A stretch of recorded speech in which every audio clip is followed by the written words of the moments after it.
The High Elves are named based on their opinion of themselves, not their level of intoxication.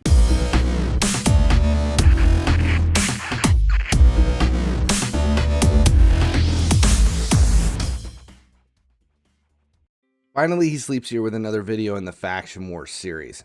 Lydia is the light at the end of the tunnel in this Faction Wars whole system. She's an endgame champion. She's free for all intents and purposes, but to get her, you need to 3-star every level in every faction, which includes High Elves, and that's what we're going to look at tonight. First, though, make sure you subscribe. Here at YouTube, turn on notifications so you never miss when a video goes live. It's simple and free, but makes a big difference on the channel. High Elves is one of the easier factions to tackle. In fact, for most people, it's the first one they finish. Mostly because there are several champions available for free, including ELVES, which is one of the choices when you start, Arbiter, and Eris, who is a rare that you can farm from campaign. Now, all three of those I have here in this team. Royal Guard is an epic damage dealer that's also quite common, and Deliana was a legendary high elf that was offered for free by Plarium just for logging in 7 times during the summer of 2022. Now, as with any faction team, you're going to want to cover some specific roles. You're going to need at least one damage dealer and or a nuker. Crowd control to help through the waves. Crowd control is somebody who's going to lay down a lot of debuffs with their AoE. And most importantly, a support champion that acts as a cleanser, or better yet, blocks debuffs altogether. They can also be a healer or a reviver. Arbiter is the easiest choice for support. She brings speed and a full team revive. If you don't have Arbiter yet, though, you can substitute Reliquary Tender, who is a rare support elf that brings revive and continuous heal, as well as Magister, who brings reflect damage and revive on death, as well as some healing. Now, there are lots of options on the support side, but for revive, though, you only have Battle Sage and Reliquary Tender besides Arbiter. Magister places a revive on death as part of his A2, though, but that's not the same as being a reviver. Now, for crowd control, you're just going to need an AoE attack and AoE debuffs to stun, slow, weaken, or decrease defense. There's a lot of options in the High Elves. For me, I just went with Deliana because she was free, and she brings an AoE leech here in this squad. Now, all 5 champions then just hit with the AoE. They all have pretty decent damage, which makes the waves pretty simple. For damage dealing, Royal Guard pretty much runs the show here in this team.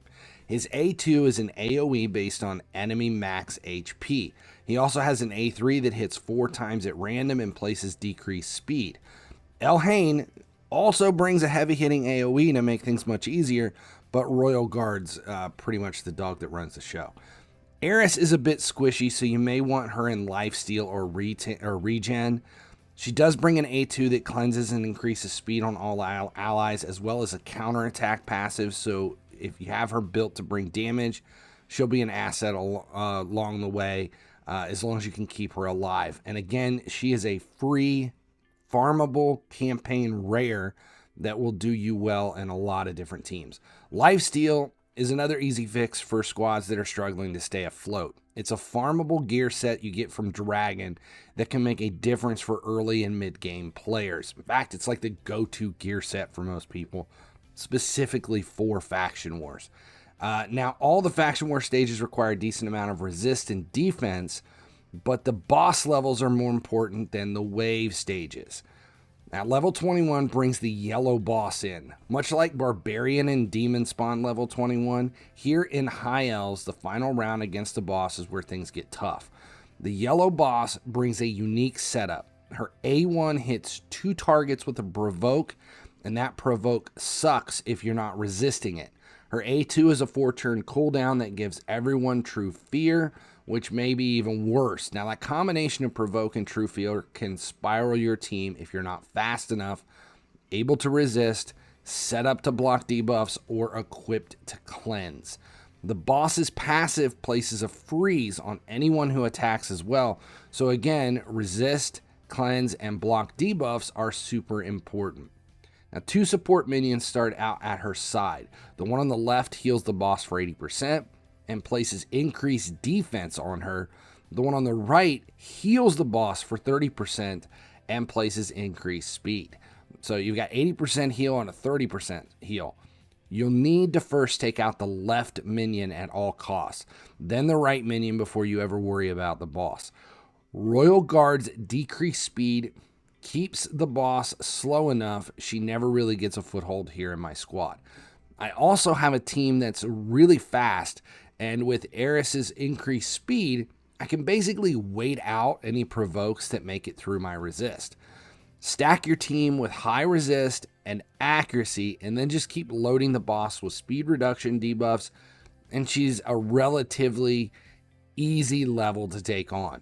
A cleanse or block debuffs champ would make things much easier, but all in all, one of the easiest factions to take down. If you don't have a cleanser or block debuffs on everyone, resist is the most important aspect for this level. Let's see, what else? I mean, you're bringing 5 champions here, and there are options across each. You can kind of screw around with any of them to make things much easier.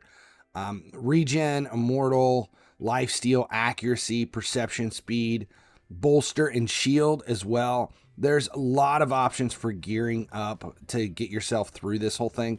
But once you make it through and get the minions taken out, there really isn't any other major factor to worry about here, specifically if you have a reviver like Arbiter.